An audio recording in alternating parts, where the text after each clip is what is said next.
IAS institute నిర్వహిస్తున్న all India scholarship exam pass అవ్వండి. 2 years ఫీజులో 50% మాత్రమే పే చేయండి. ఈ మధ్యకాలంలో భార్య ఉండగానే ప్రియురాలను భారీగా చేసుకునే ఘటనలు చాలానే కనిపిస్తున్నాయి. ముఖ్యంగా ఎవరో వేరే వారు చేసుకున్నారంటే ఏమో అనుకుంటే పొరపాటే. ఉన్నత ఉద్యోగులు, రాజకీయ నాయకులు ఇలా పలుకుబడి ఉన్నవారే ఎక్కువగా ఇలా వ్యవహరించడం గమనార్హం. తాజాగా నల్గొండ డీఈఓ భిక్షపతి కూడా ఇలాంటి వ్యవహారానికి పాల్పడ్డాడు. ప్రస్తుతం డీఈఓ 2 ఏళ్ల పూజారి అవతారమెత్తిన ఘటన నల్గొండ జిల్లాలో సంచలనంగా మారింది.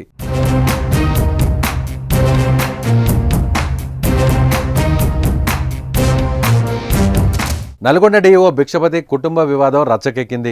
నల్గొండ జిల్లా కేంద్రంలోని రాఘవేంద్ర కాలనీలో డీఈఓ భిక్షపతి నివాసం ఉన్న ఇంటికి బంధువులతో కలిసి చేరుకున్న ఆయన భార్య మాధవి ఆందోళన చేపట్టింది. నల్గొండ జిల్లా కేంద్రంలోని రాఘవేంద్ర కాలనీలో డీఈఓ భిక్షపతి నివాసం ఉన్న ఇంటికి బంధువులతో కలిసి చేరుకున్న ఆయన భార్య మాధవి ఆందోళన చేపట్టింది. దీంతో డీఈఓ, ఆయన భార్య, బంధువుల మధ్య తీవ్ర వాగ్వివాదం జరిగింది. కర్నూలు జిల్లా గోదావరి కనికి చెందిన మాధవితో భిక్షపతికి 14 సంవత్సరాల కిందట వివాహమైంది. అయితే వివాహం జరిగిన నెల రోజులకే ఆయన తన భార్యకు దూరంగా ఉంటూ వచ్చినట్లు సమాచారం. అయితే ఈ తరుణంలో భార్యని ఇంటి నుంచి పంపించడమే కాకుండా మరో మహిళతో సహజీవనం చేస్తున్నట్లు భార్యతో పాటు బంధువులు ఆరోపిస్తున్నారు. ఇదిలా ఉంటే వీరిద్దరి విడాకుల విషయం ప్రస్తుతం కోర్టులో కేసు నడుస్తోంది. ఈ నెలలోనే తీర్పు వచ్చే అవకాశాలు ఉన్నట్లుగా సమాచారం. అయితే వీరి విడాకుల కేసు కోర్టులో ఉన్నప్పుడు సమయంలో మరో మహిళతో ఎలా సహజీవనం చేస్తున్నాడని ఆయన భార్య ప్రశ్నించింది. అంతేగాక పెళ్లి అయిన నెల రోజులకే తనను ఇంటి నుంచి భిక్షపతి వెళ్లగొట్టాడని, ఆ తర్వాత మరో మహిళతో సహజీవనం చేస్తున్నాడని ఆరోపించింది. ఈ విషయమై భార్యాభర్తల మధ్య కొద్ది రోజులుగా వివాదం చోటు చేసుకోవడంతో పాటు అనేక సార్లు డీఈఓను ఆమె నిలదీసినట్లు సమాచారం.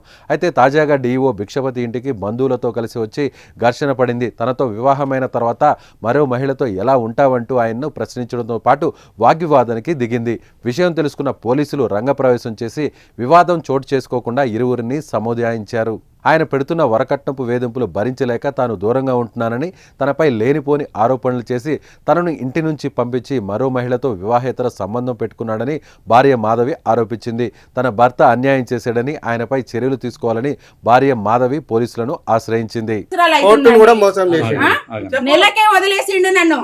అప్పుడు వేరే ఆమెతోటి ఇల్లీగల్ కాంటాక్ట్స్ పెట్టుకొని నన్ను నెలకే వదిలేసి మళ్ళీ తర్వాతకి నా పైనే లేనిపోయిన ఆరోపణలు వేసి కోర్టులో కేసేసి నువ్వు డైవర్స్ కేసు కావాలని. నువ్వు డైవర్స్ కేసు వేసుకున్నప్పుడు ఇంకో దాంతో ఎట్లా ఉంటారండి? కోర్టులో కేసేసినావు డైవర్స్ కేసు గాంధీ ఇంకొక ఆమెను తీసుకొచ్చుకొని ఎట్లా ఉంచుకున్నావు? ఇద్దరు ముగ్గురు పిల్లల్ని ఎట్లా కన్నావు?